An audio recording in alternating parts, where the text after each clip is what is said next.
Hello વિદ્યાર્થી મિત્રો, નમસ્કાર. હું છું કાંતિલાલ બી મકવાણા, શ્રી KM બોરડા સરસ્વતી વિદ્યાલય સુરનગર. આજે આપણે ધોરણ 12 ગુજરાતીમાં પદ્ય 13 ભણવાનું છે. જે કૃતિનું નામ છે મહાત્માના માણસ. લેખિકા ધીરુબેન પટેલ, જેનો સાહિત્ય પ્રકાર છે નવલિકા. મિત્રો, વિકલ્પમાં પૂછી શકે શેમાંથી લેવામાં આવ્યું છે. ઇન્કલાબ જિંદાબાદમાંથી આ નવલિકા અથવા તો આ પાઠ લેવામાં આવ્યો છે. હવે પ્રસ્તુત નવલિકામાં છે મહાત્માના માણસ, એટલે કે ગાંધીજીના માણસ મણિભાઈની વાત કરી છે. મણિભાઈ સામાન્ય માણસ આઝાદીની લડતમાં જાય છે, જેલમાં જાય છે, અને તેને કેવી કેવી મુશ્કેલી પડે છે, કેવું એનામાં પરિવર્તન આવે છે, પછી ઘરે જાકારો આપે છે. આ બધી સઘળી વ્યથા ને અહીંયા લેખિકા ધીરુબેન પટેલે બહુ સરસ રીતે વર્ણવી છે. તો પ્રસ્તુત પાઠને આભાર સમજીએ. ગાંધીના માણસો સત્યાગ્રહીઓ જેલમાં જતા બાહ્યાંતર રીતે, એટલે બાહ્ય રીતે કેવા રૂપાંતર પામે છે, તેનો ઉત્તમ નમૂનો નવલિકા નાયક મણિભાઈ છે. એટલે આ નવલિકાના મુખ્ય નાયક છે એ મણિભાઈનું પાત્ર છે, એ કેન્દ્ર સ્થાને છે. ઓછા અધૂરા અભ્યાસે જેલ સાથીઓની સાચી શીખ સંગતે ખુદને પણ શંકા જાગે તેટલું પરિવર્તન મણિભાઈમાં થયું છે. એટલે અર્થ કહેવાનો એમ છે કે મણિભાઈમાં પોતાને પણ વિશ્વાસ નથી, એટલું બધું પરિવર્તન છે એ મણિભાઈમાં થયું છે. અડબોધ, જેમાં સમજણ ઓછી હોય તે અડબોધનો જવાબ અહિંસાથી આપવાની વાત તેના ગળે જટ ઉતરતી નથી. હિંસાથી જવાબ આપો એવું એનું એક માનસ હતું મણિભાઈનું. કિંતુ જેલમાંથી છૂટીને ઘરે જતા પતિવ્રતા પત્ની હીરાને, પાત્ર પરિચય યાદ રાખજો કે મણિભાઈ એના પત્નીનું નામ હીરા છે.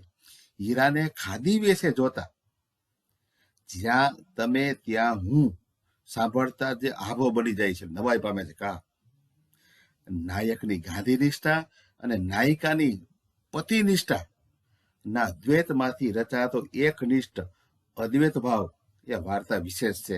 મિત્રો, આ પણ તમારે પરીક્ષામાં પૂછી શકે કે આ પાઠના આધારે છે ગાંધી નિષ્ઠા અને પતિ નિષ્ઠા જણાવો. તો તમે આ પાઠના પ્રકરણ આપણે આમાંથી કઈ રીતે તમે લખો એ આપણે આગળ કહેતા જશું. એ મુખ્ય પ્રશ્ન છે.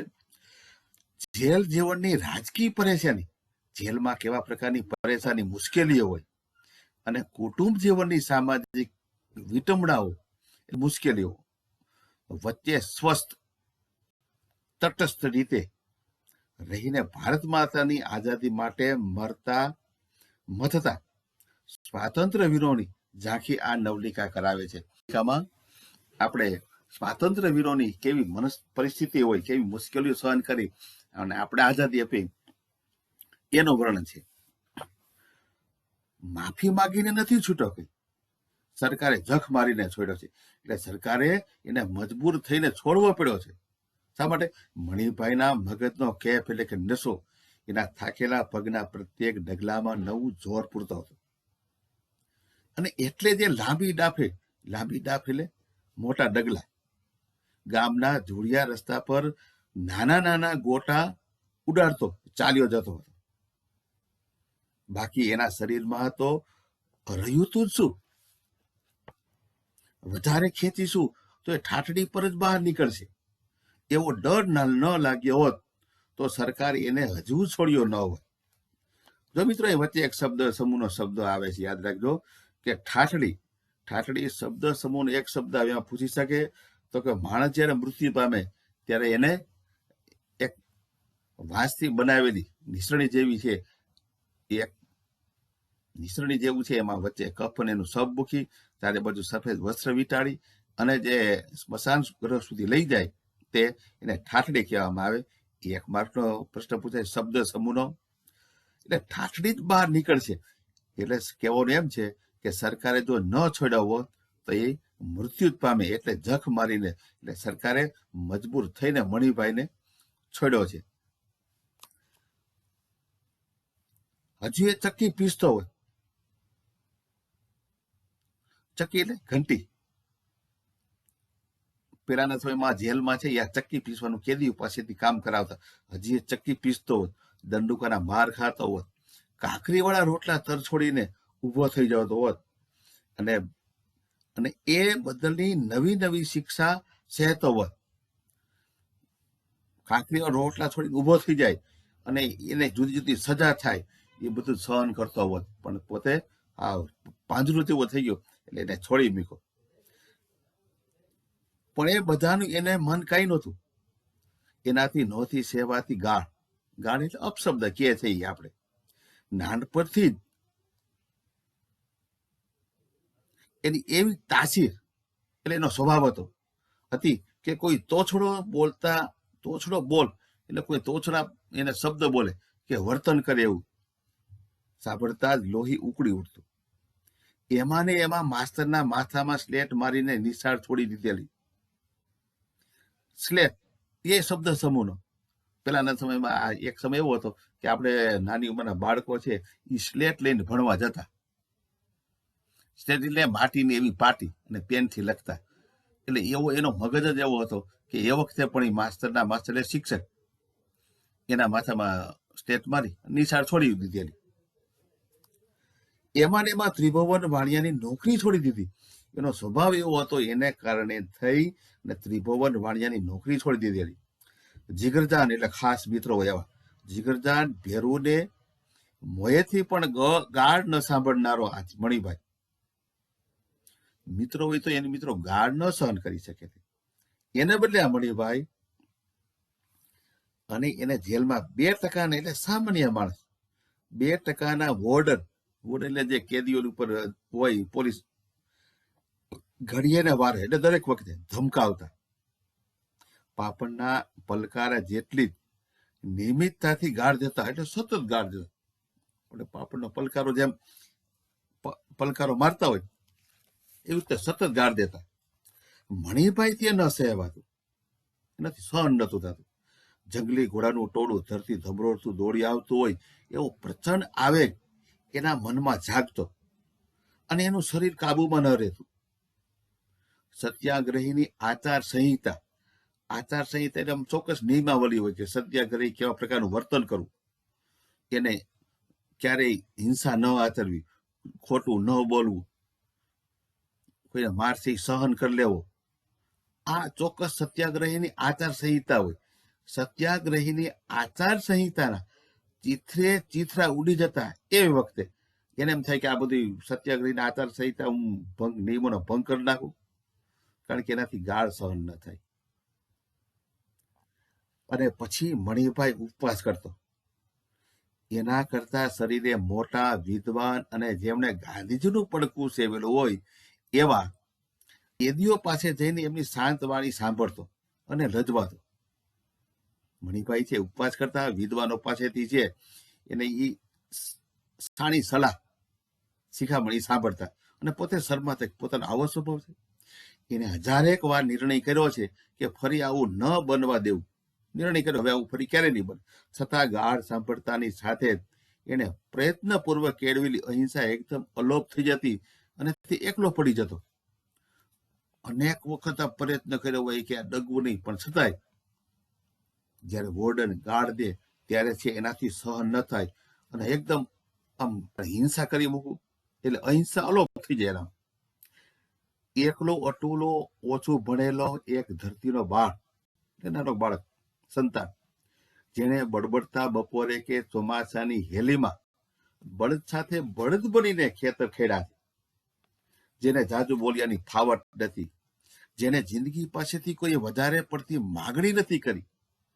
સાગરના મોજા સાથે શંખલું મિત્રો તમે જોયું છે દરિયા કિનારે એક નાના દરિયાઈ જીવ સૃષ્ટિ હોય ને એ શંખલાની અંદર હાવ નાના સૂક્ષ્મ જીવ જંતુ રહેતા હોય.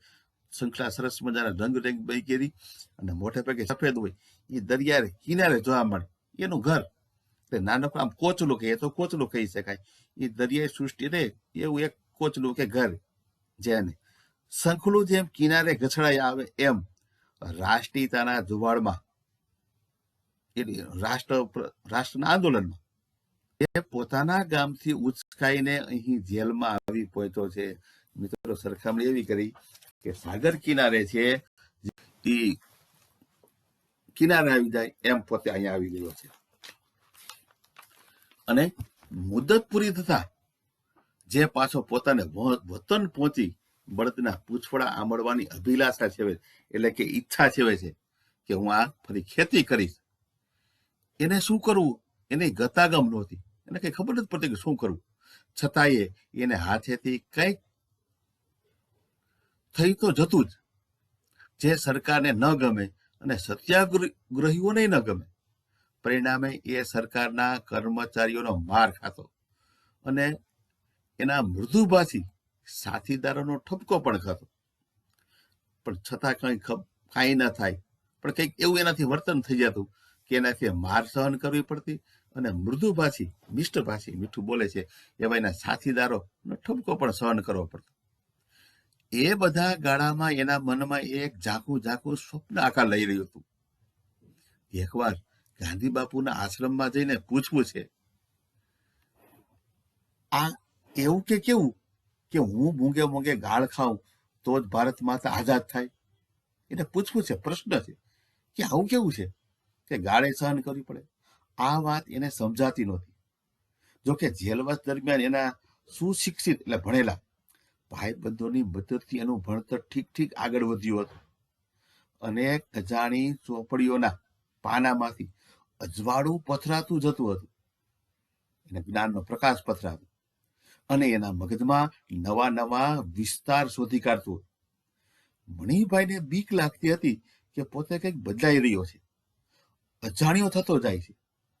આ નવો મણિભાઈ શું કરે ને શું નહીં કરે તે કઈ કહેવાય નહીં. તો આ બધું ઘડીક ગમતું ને ઘડીક ન ગમતું એવું બનીએ જ જતું હતું. આ બધા વાંચન લેખનથી સતત છે એ મણિભાઈ બદલાઈ જતો અને પોતે અનુભવતો કે હું કંઈક બદલાઈ રહ્યો છું, કંઈક નવીન થશે. ઘડીકમાં ગમે, ઘડીકમાં ન ગમે. ને હવે એ પૂરું થઈ ગયું હતું, એ છૂટી ગયો હતો. જેલમાંથી મણિભાઈ છૂટી ગયો હતો અને એના પગ ગામ તરફ ભીડાતા, પોતાના વતન તરફ ભીડાતા. મણિભાઈ તો મણિભાઈ જ હતો, કઈ આઈન્સ્ટાઈન નહોતો. છતાં એની મેળે જાણે સાપેક્ષતાવાદનો સિદ્ધાંત શોધી કાઢ્યો હતો. અને અત્યારે એ એવું અનુભવતો કે જાણે જેલમાં મહિનાઓ નહીં વર્ષોના વર્ષ રહ્યો હોય. જાણે એક ભાવ એટલે જિંદગી વીતી ગયો. જાણે એક નવો જન્મેલો મણિભાઈ સ્વપ્નમાં ચાલતો પોતાના પૂર્વજન્મ પોતાની જન્મભૂમિકાની ભૂમિકા શોધતો હોય. એ મણિભાઈ છે એ જેલમાંથી ધીરે ધીરે પોતાના ઘર તરફ, વતન તરફ જાય છે. પ્રકૃતિનું વર્ણન છે સરસ મજાનું. આછો વગડો હવે પૂરો થવાની તૈયારીમાં છે. વગડો એટલે જંગલ એ ધીરે ઓછું થતું જાય છે. આગેથી ને દૂરથી તમાકુના લીલાછમ ખેતર દેખાતા હતા. મહેનતુ ખેડૂતોના હાથ રોજ ફરતા હતા. એટલે ક્યાંય વાકો ચૂકો છોડ કે નિંદામણ દેખાતું નહોતું. નીંદણ એટલે પાક સિવાયનો જે અન્ય ગૌણ જે ઘાસ થતું હોય તે, એટલે મહેનતુ ખેડૂતના હાથ ફરતા હોય ત્યાં નિંદામણ ક્યાંય જોવા જ ન મળે. નીંદણ દેખાતું નહોતું. ધરતીએ પોતાના પેટાળમાં રહેલા જીવતા જાગતા નીલમ જાણે બહાર પ્રગટ્યા. સરસ મજાનો નીલો પ્રકાશ પડતો એટલે ધરતી પર. અચાનક મણિભાઈના પગ પાસે થઈને એક મોર દોડી ગયું અને પાછળ 4-5 ઢેલડીનું ટોળું આવ્યું. મણિભાઈ ઉભો રહી ગયો. એને સુખ ઉપજ્યું, આમ આનંદ થયો. એને ઘર સાંભળ્યું. એના બાપ વેરીભાઈ, યાદ રાખજો, મણિભાઈ એના પિતાનું નામ વેરીભાઈ. એના બાપ વેરીભાઈ ઘરની બહાર રસ્તામાં મૂકેલી લાકડાની પાટ પર બેઠા હુક્કો ગગડાવતા હશે. એ કઈ વધારે નહીં બોલે. મણિભાઈ આયા ભાઈ કહીને જવાબની ખેવના વગર, એટલે શું કીધું એ જવાબ પાછો સાંભળશે ને એના પિતા. એવા બીજાજી હતા વેરીભાઈ. ખેવના આશા કર્યા વગર ચલમનો દેવતા એટલે અગ્નિ ખોતરવા માંડશે. હજી તો થશે જ. મનમાં ને મનમાં કદાચ દીકરાના દુબળા દેહ પર એક નજર ફેરવી લેશે. હા, મારો દીકરો આવો થઈ ગયો દુબળો, અને એથી દુખી થશે. પણ કશું બોલશે નહીં અને કશું પૂછશે નહીં. આ એની પ્રકૃતિને ખબર હતી કે આ કઈ બોલશે નહીં. પણ એ મણિભાઈ વિચારે છે કે એ બધું કામ એ બાનું કામ, આ બધું તો બાનું કામ છે. બા તો તરત ઠેઠ પરસાળ, એટલે જે આગળનો રૂમનો મુખ્ય રૂમ હોય, પરસાળના ઉંબર લગી ભલી હશે તો ચોક લગી દોડી આવવાની, ત્યાં સુધી સામેથી દોડી આવશે. માતા છે ને, માતા પ્રત્યેનો પ્રેમ અહીં દર્શાવે છે લેખિકા. આયો ભઈલા, હાય હાય. કારણ કે શા માટે? એને કે આવું દુબળું શરીર જોઈને એને નવાઈ પામે છે, કેવો થઈ ગયો છે. કાર્તિક આંખે આંસુડા ભરી દેશે અને રડવા માંડશે. ઝટપટ ઘૂમટાથી આંખો લૂછીને પાણીનો લોટો ભરી લાવશે. પોતાના દીકરા મણિભાઈ માટે પાણીનો લોટો ભરી લાવશે. સોનું તે સી ચીજ છે, એવો ચળક ચળક કરતો પિત્તળનો લોટો, ને એકદમ ચળકરાટ મારતો સોના કરતા એવો ચમકતો લોટો છે, એ ભરીને આવશે. ફરીથી જો, એવો ચળક ચળક કરતો પિત્તળનો લોટો, એની બાના હાથે ઉટકેલો એકદમ સાફ કરેલો ચોખ્ખો ચણક લોટો, ને એમાં ભરેલું ઠંડુ પાણી. માણસ શું માગે આ દુનિયામાં? દુનિયામાં માના હાથનો પ્રેમ હોય અને ઠંડુ પાણી, આવું પાણી હોય સામે, અને દીકરાના ખબરદાર પૂછી, બસ માણસને બીજું શું જોઈએ? દુનિયાના વૈભવ અમીરાત કઈ ન જોઈએ, બસ આવો માતૃ પ્રેમ હોય એટલે મણીલાલ કે એટલું બસ. લેખિકા અહીંયા માતૃ પ્રેમનું સરસ મજાનું ઉમદા ઉદાહરણ આપ્યું છે કે માણસ બીજું શું માગે આ દુનિયામાં, બસ આ જ પ્રેમ. મણિભાઈના પગ ઝડપથી ઉપડે. આ બધી વિચાર, આ બધા મણિભાઈના વિચાર છે. મણિભાઈના પગ ઝડપથી ઉપડે. પછી એના અંદર ઉપસતા પેલા બીજા મણિભાઈએ ધીરે ધીરે વાત કરવા માંડી. બીજા મણિભાઈ કોણ? તો કે જેલમાં જાય છે અને પછી પોતે ધીરે ધીરે ગાંધીજીના સાથીદારો પાસેથી નવી નવી વાતો, શિક્ષણની વાતો સાંભળી અને પછી બદલાઈ ગયેલો સત્યાગ્રહી, અહિંસાવાદી મણિભાઈ. ઓલો પેલો મણિભાઈ એકદમ હિંસા વાળો, ગાઢ ન સહન કરનારો. અહીં બીજો મણિભાઈ. હવે બંને મણિભાઈ છે એ ધીરે ધીરે વાત કરે છે, એટલે ટૂંકમાં મનમાં બીજા મણિભાઈ સાથે વાત કરે છે. પૂછે છે, બા હજુ લાજ કાઢે છે. લાજ એટલે ઘૂમટો. કાઠિયાવાડના જેવો લાંબો નહીં તો આખું કપાળ ઢંકાઈ જાય એવો તો ખરો. કાઠિયાવાડમાં ઘૂમટો એટલો જ, અને લાજ એટલી કાઢે કે આખું કપાળ ઢંકાઈ જાય છે નીચે સુધી, એવો તો ખરો. એ કઈ બરાબર ના કહેવાય. આ મણિભાઈને ગમતું નહીં ઘૂમટો કાઢે. એટલા માટે જો કહે છે કે બાને એકવાર ગાંધી બાપુના આશ્રમમાં લઈ જવી પડશે. ત્યાં બધા એને બરાબર સમજાવી દે છે. લાજ ન કાઢવી, ઘરણા ન પહેરવા. એ ભાગોળમાં પેસતો, એના પાદર આગળ સિંહ ભાગોળમાં પેસતો મણિભાઈ લગભગ હસી પડ્યો. એકલો હસી પડ્યો. બા તો ઠીક, હીરાને કોઈ કાળે સમજાવી શકાય? બા તો સમજી શકે કે વાંધો નહીં, પણ હીરા, ત્રીજું પાત્ર આવ્યું. હીરા છે તે મણિભાઈની પત્નીનું નામ છે. એટલે એ વિચાર કે એને કઈ રીતે સમજાવી? એની પ્રકૃતિ કેવી હતી? એને ઘરેણાનો બેહદ શોખ હતો, એટલે ખૂબ ઘરેણાનો શોખ હતો એને. બાપને ત્યાંથી મળેલા મોટા ભાગના દાગીના એ રાત દિવસ પહેરતી, અને 7 પેઢીના સગાને ત્યાં લગ્ન આવે તો અચોક મજૂસ ખોલી ને હાર, પોંચા અને સાંકડા કાઢતી. એટલો બધો શોખ હતો કે સગા 7 પેઢીના સગાની લગ્ન હોય તો એ છે એ મજૂસ એટલે એની પેટી, જેમાં ઘરેણા રાખતા હોય પેટી ખોલી અને એ પહેરતી. બા કોઈ વાર ટોકતી, ઠપકો આપતી, બધે બધું પહેરવું એ લખી આવ્યું છે. પણ હીરા ધરાર કાઢતી ને પહેરતી. હીરા, કારણ કે એને શોખ હતો, ટોકે પણ છતાં આપણે હીરા દાગીના પહેરતી. બાને સામો જવાબ ના આપતી. આ એની સંસ્કૃતિ દર્શાવે છે મિત્રો, પ્રાચીન સમયની. જો સામે બોલતી નથી, આ એની સંસ્કૃતિ છે કે વહુ છે એ સાસુ સામે બોલતી નથી. પણ દેરાણીને મોયે બપડતી, પણ દેરાણી આગળ પોતાની વ્યથા ઠાલવતી.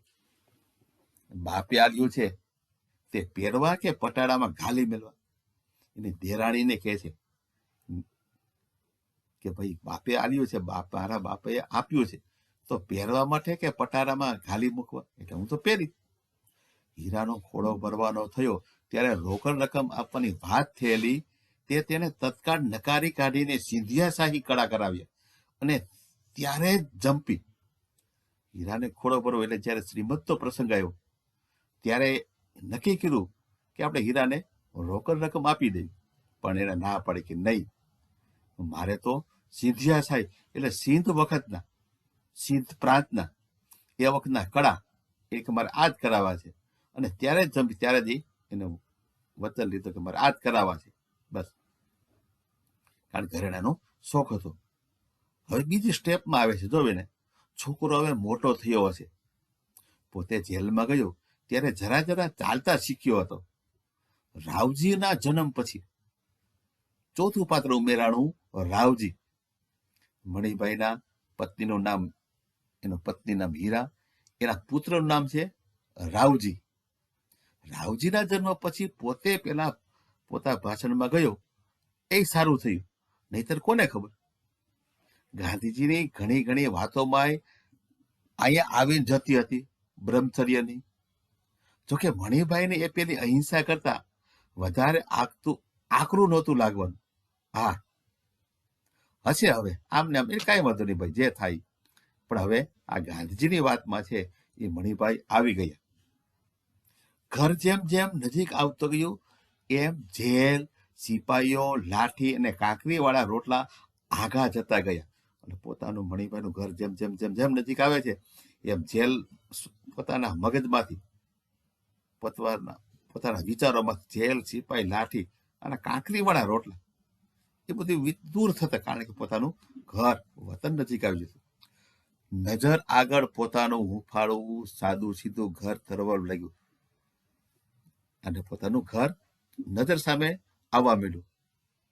મા બાપના કરતલી વાળા ચહેરાના દર્શન ને સગા વહાલાના હેતાળ આવકાર માટે મન તલસવા લાગ્યું. આમ જલ્દી કે હું મારા મા બાપનું મોઢું જોઉં, સગા સંબંધીઓનો આવકાર કેવો છે એ પામવા માટે મન સરે ઝંખવા લાગ્યું. સાથીદારોએ તો કહ્યું હતું, જેલવાસના સાથીદારોએ કહ્યું હતું, તરત પાછા આવી જજો મણિભાઈ. પણ એનું મન અંદરથી ઢીલું હતું, અંદરથી મન નબળું પડી ગયું હતું કે હવે કે મારે પાછું આવવું નથી.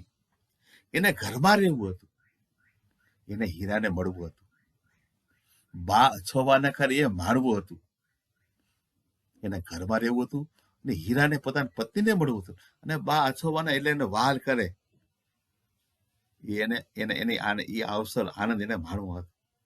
ગામના માણસોએ તે મીટિંગ ભરશે. હવે એને વિચાર્યું શું કરશે. ગામના માણસો મીટિંગ ભરશે, કાં તો હાર પહેરાવશે, કદાચ નિશાળના માસ્ટરને બોલાવી લાવશે ભાષણ કરવા. પોતે કઈ જવાબ વાળવો હશે, પોતાને કઈક જવાબ આપવો પડશે. છેલ્લે ભારતમાંથી ગજાઈ, મહાત્મા ગાંધી કી જય એમ બોલવું પડશે. મારું આ હિન્દીનું એક નવું જ હતું, પણ કઈ નહીં, શીખી લેવાય હતો કે હું શીખી લઈ, ચાલો ને. આ ગુજરાતી બરાર ન આવડ્યું એમને હિન્દી. મણિભાઈ વિચાર કરે ગુજરાતી મને બરાબર નહોતું આવડતું અને હિન્દી તોય કાંઈ વાંધો નહીં, એનો વિશ્વાસ છે. બાપુ કહેતા હશે એ બરાબર જ હશે ને, એ ઓછા કઈ ખોટું કહે. ને ગાંધીજી ઉપર અપાર વિશ્વાસ હતો કે સાચું હોય. આવા વિચારોમાં રસડતો, એટલે આવા વિચારોમાં અને ઝડપભેર પગલા ભરતો મણિભાઈ પોતાના મોહલ્લામાં આવી પહોંચે, પોતાના શેરી વિસ્તાર એમાં આવી પહોંચે.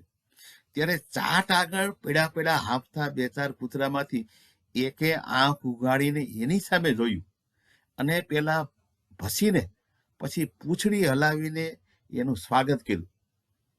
ચાટ એટલે આપણા ઘરની આજુબાજુમાં જ્યાં કૂતરાઓ હોય એની જે ખોરાક રાખતા હોય એના માટે કોઈ પથ્થર હોય તેમાં ખોદીને કેવું ખોરાક રાખી એવી એક જગ્યા, એટલે એની આજુબાજુ કૂતરા હતા. મણિભાઈને એને પૂંછડી હલાવીને સ્વાગત કર્યું. સાધારણ રીતે કૂતરાને હળે કહીને આગા કાઢતા મણિભાઈને આજે કૂતરા ધકેલી કાઢવાનું મન ન થયું. એને દૂર નજર માંડી, પાઠ પર કોઈ બેઠું નહોતું. મણિભાઈમાં કેવું પરિવર્તન થયું. મને આપણે એમ સમજ કે હળ કહીએ, એના બદલે એને કૂતરાને ધકેલવાનું મન ન થયું.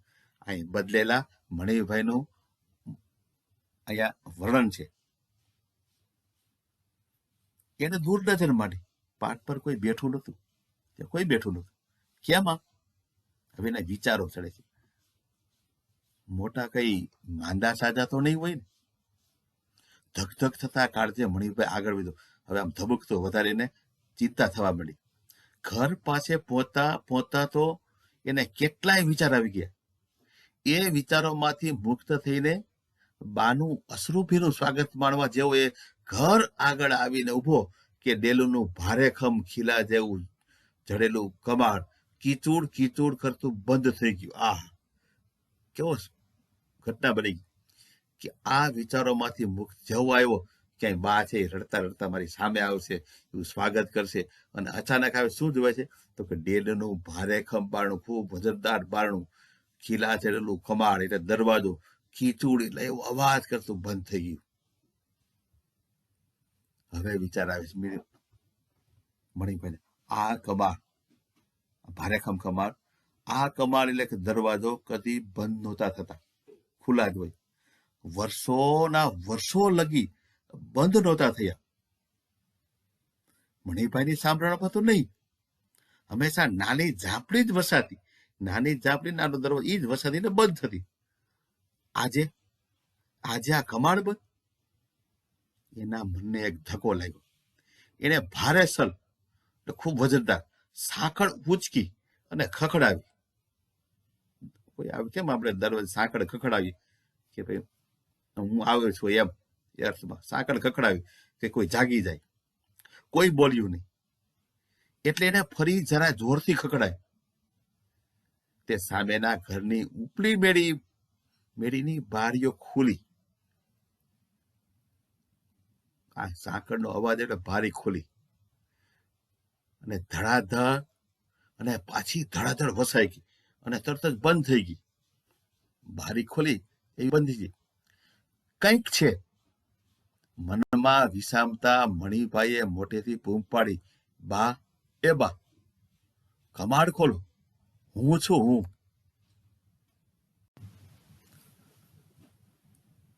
મણિભાઈ અવાજ કરે, બા તમે કમાડ ખોલો, હું આવ્યો છું. મણિભાઈ હું. અંદર ને બહાર નિઃશબ્દ શાંતિ છવાઈ ગઈ.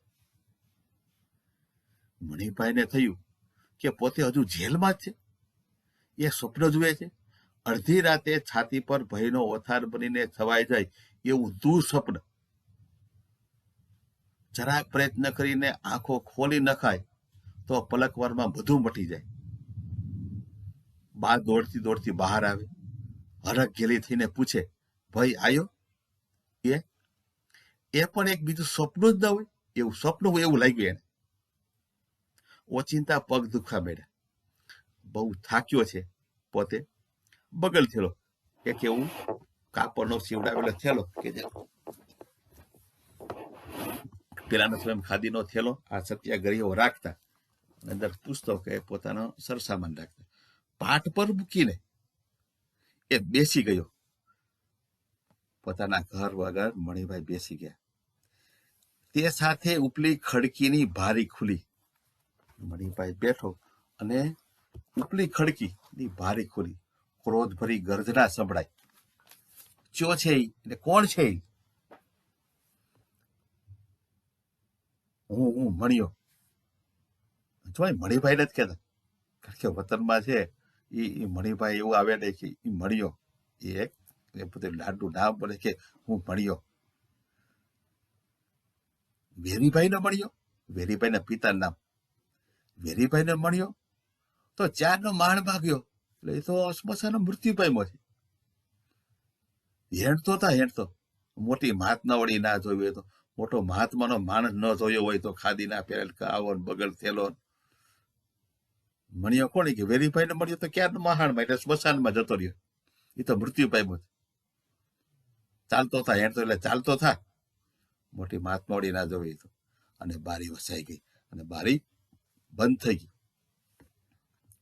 દિશા સૂર્ય બની ને મણિભાઈએ બારી સામે તાકી રહ્યો. ઘણા વખત લગી તાકી રહ્યો, જોઈ રહ્યો. અને અંતે એને બગલ થેલો પાછો ઉચક્યો.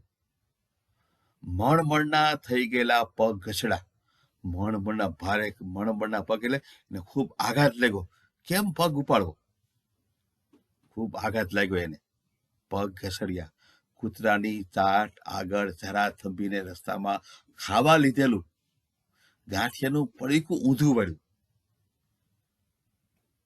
ખાવા લીધેલું ગાંઠિયાનું પડીકું એને ઊંધું વાળ્યું, કારણ કે ખાવું એને અહીં ભૂલાઈ જાય છે. હવે આઘાત લાગે છે. આભારવશ કૂતરાએ પેલા પૂંછડી પટપટાવી અને ટોળે વળ્યા, પણ પછી ગાંઠિયા સૂંઘીને આગા ખસી ગયા. એને બીજો આઘાત મિત્રો. આહા, કૂતરાઓએ ગાંઠિયા સૂંઘી અને આગા ખસી ગયા. મણિભાઈ નોંધ લે એની પણ. ઠીક, ત્યારે તમે જાઓ. એને પણ જાકર આપ્યો. અહીં ઘરનાને જાકર આપ્યો, અહીં કૂતરાઓએ જાકર આપ્યો. અપાર ખેતથી ખૂબ દુઃખથી મણિભાઈએ પાછું વળીને જોયા વગર બાપ દાદાનો મહોલો કાયમ માટે છોડ્યો. મણિભાઈએ છે પોતાના બાપ દાદાનો મહોલો કાયમ માટે એટલે શેરી વિસ્તાર પોતાનું ઘર છોડી દીધું. એને સમજાતું નહોતું કે શું કરવું. મણિભાઈએ આવે વખતે ઉપવાસ કરવા જોઈએ. માતા પિતાને સમજાવવા જોઈએ. પેલું શું? હા, હૃદય પરિવર્તન કરાવવું જોઈએ. ગાંધીજી ક્યાં એના બાપને ઓળખતા હતા? એમને ક્યાં ખબર હતી કે વેરીભાઈ વિફરે એટલે પછી કોઈના નહીં. લાખ સમજાવો તો એ બધું પથ્થર પર પાણી. મણિભાઈ ખ્યાલ હતો કે ભાઈ આવું ક્યાંય થાય તો એને હૃદય પરિવર્તન કરાવવું જોઈએ, તો એના માટે કરવા જોઈએ. પણ અહીં તો મણિભાઈનો પિતા, એનો સ્વભાવ કેવો હતો કે વિફરે એટલે કોઈના નહીં, એટલે કોઈના બાપનું માને. લાખ ગમે એટલા પ્રયત્ન કરો એટલે પથ્થર ઉપર પાણી, એટલે તમારા બધા પ્રયત્ન નિષ્ફળ થાય. મણિભાઈ વિચાર કાંઈ વાંધો નહીં, કાંઈ નહીં. પોતે આ સાબરમતી ચાલ્યો જશે. પોતાના ઘરના જે ત્યાગ કરી એને જાકારો આપ્યો એટલે વિચાર કાંઈ નહીં, પોતે સાબરમતી ચાલ્યો જશે. આશ્રમમાં રહેશે, રેટીઓ કાઢશે, દેશ સેવા કરશે, નહીતર પાછો સત્યાગ્રહ જેલમાં જશે.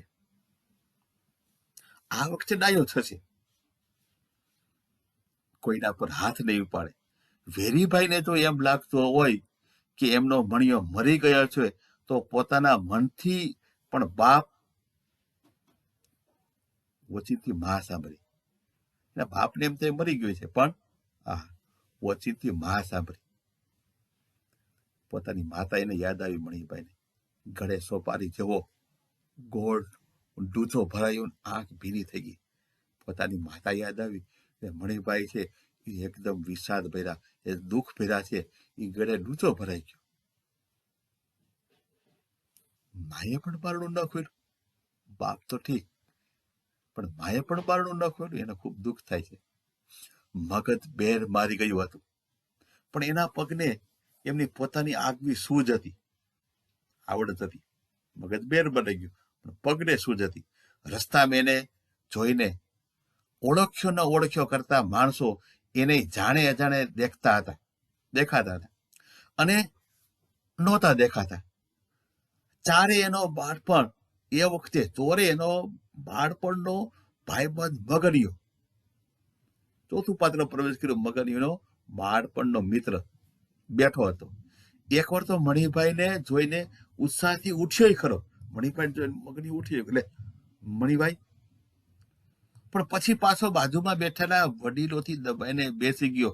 વડીલે કીધું, બેસ, કાંઈ એની પાસે નથી જવું. મણિભાઈ નિર્લેપ ભાવે ગામ છોડીને બહાર નીકળ્યું. સામેથી કોક આવતું હતું. બોલ્યું, ચોઈડા સુંદરણા, બીજો એનો ભાઈબંધ મળે છે. કે કઈ બાજુ એલા સુંદરણા? મણિભાઈએ જવાબ ન દીધો, જવાબ ન આપ્યો. આગળ ચાલ્યો જ ગયો. પછી આશ્ચર્યથી ધીમેથી મનમાં કુંડાળા જાગ્યા. સાથી પેલા એ સુંદરણાનું નામ દીધું. ત્યાં તો કોઈ સગું વાળું નહોતું રહેતું. પણ પાછા વળવાની ને કોઈને પૂછવાની વૃત્તિ ન જાગી. એ તો સારું થયું કે જોઈ તો રાત સામે મળ્યો. હવે એનો ભાઈબંધ બીજો જોઈતો, જોઈતો રાત એનો ભાઈબંધનું નામ છે. એ ન મળ્યો હોત તો મણિભાઈ સીધો સાબરમતી પહોંચી જ ગયો હોત. પણ જોઈતો મળ્યો એનો ભાઈબંધ. ભાઈબંધ બે છે યાદ રાખજો, એક મગરિયો અને બીજું જોઈતો. જોઈતા એ બધી વાત કરી કે શું ઘટના બની, કેવું તમે ગયા પછી શું પ્રસંગો બન્યા, કેવો ફેરફાર થયો, શું પરિવર્તન થયું. જોઈતા એ બધી વાત કરી અને મણિભાઈ સુંદરડાની વાટે ચાલ્યા. એટલા માટે મણિભાઈ સુંદરડાની વાટે હવે ચાલવા પડ્યા. હજુ એને બધું માન્યામ નહોતું આવતું. જોઈતા એ વાત કરી પણ જે માયનામ નથી આવતું એને. હીરા એકલી ઘર માંડીને રહે, અરે એ બને જ કેવી રીતે બને? એકલી હીરા રહી. હવે તમને ખ્યાલ જ છે કે હીરા એની મણિભાઈની પત્ની નામ છે. પણ બન્યું હતું, હા પણ ખરેખર બન્યું હતું. સાવ નાનું ઘર હતું, પાટીદાર મહોલ્લાને છેડે છેવાડે. આંગણામાં ભેંસ હતી, સામો કાથીનો ખાટલો હતો, એના પર બેઠી હીરા રાવજીને રમાડતી હતી. રાવજીના પુત્રનું નામ. મણિભાઈને જોઈને સફાળી ઊભી થઈને સામી દોડી. મણિભાઈ સ્તબ્ધ થઈને એનો રૂપ જોઈ રહ્યો. મણિભાઈ હીરાનું રૂપ જોઈ રહ્યો કે આહા, આ મારી હીરા કેવા રૂપમાં જોઈ વર્ણન છે સર. ખાદીની જાડી દોઢવેલી સાડી અને દાગીના વગરનો દેહ, આ હીરા છે. હવે આગળ આપણે જોઈ ગયા, હીરાને દાગીનાનો ખૂબ શોખ. પણ અહીં તો કેવી હીરા છે તો કે ખાદીની જાડી દોઢવેલી સાડી અને દાગીના વગરનો દેહ. આ જોયું. જોઈ શું રહ્યા છો? તાકી તાકી કેમ એક ધારા જોઈ રહ્યા છો?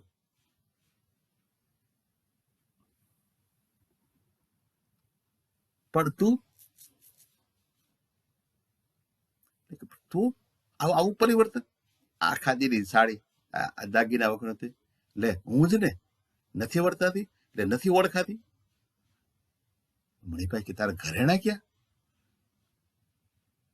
ડોબું આકાશમાંથી આવ્યું છે નહીં તારે. પણ એ બધી વાત પછી એની પત્ની કહે છે કે એ બધી વાત મૂકી દો, પેલા બેસો, પાણી પીઓ. હાય હાય કેવા થઈ ગયા છો સાહેબ? દુબળા પાતળા થઈ ગયા મણિભાઈ. એટલે એની પતિ નિષ્ઠા બતાવે છે કે કેવા થઈ ગયા. બધી વાત મૂકી દો, જવા દો, પેલા બેસો, પાણી પીઓ અને પછી આવું. આહ કેવા થઈ ગયો છો સાહેબ? પત્ની મળ્યા, બધી વાતો થઈ. બાપની જો હુકમી, મિજાજી સ્વભાવની ને માના નિર્બળ વિરોધની ને હીરાના પિયરિયાએ લીધેલા વલણની ને એવી બધી વાત કરી.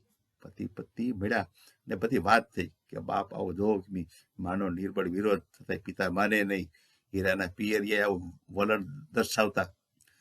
પણ મણિભાઈના મનનું કૌતુક એને નવાય, એના મનમાં એક નવાઈ પામતી બાબત કઈ, કૌતુક ભળતું નહોતું. પોતે તો ઠીક, કેવા મોટા મોટા માણસોને મળ્યો ને કેવું બધું જાણીને આવ્યો ને બદલાયો. પણ આ હીરા, એના મનમાં સવાલ હતો, નવાઈ પામ કે હું તો બદલાણું કઈ રીતે કે મોટા મોટા માણસો મળ્યા.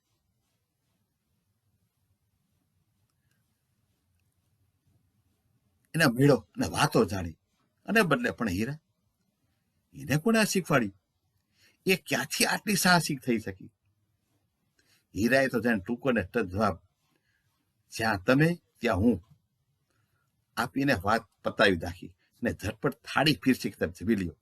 પણ મણિભાઈને કઈ સમજાયું નહીં. એ બહુ જ વિચારમાં પડી ગયા. વિચારમાં એને ભાગોળેથી લીધેલા બીડી બાકસ કાઢ્યા ને જેવો દિવાસરી પેટાવવા ગયો કે હીરાએ એના હાથ પર ઝાપટ મારીને કહ્યું, રાખો હવે, શોભતા નથી. મહાત્માના માણસ છે, મહાત્માનો માણસ હોય એવું વ્યસન રાખે. બીડી બાકસ લીધા હતા, જેવો દિવાસરી સાગર સળગાવા ગયા તે હીરાએ ઝાપટ મારી લઈ લીધા. છોડો આવે, રાખો હવે, શોભતા નથી. મહાત્માના માણસ થઈને પત્નીના હાથની પહેલવેલી ઝાપટ ખાઈને મણિભાઈ ચોકી ઉઠ્યા. કેટલું જબરજસ્ત પરિવર્તન! ઝાપડે એટલે વ્યસન છોડાવવા માટે નથી કે મહાત્માના માણસ થઈને તમે આવી ટેવ છે. ચોકે બેઠા, ચીડાવવાની ખીજાવવાની તૈયારીમાં તો ત્યાં સામસામી નજરો મળી અને બંને હસી પડ્યા. એ રીતે પૂર્ણ થાય છે. ઇન્કલાબ જિંદાબાદમાંથી આ પાઠ લેવામાં આવ્યો છે.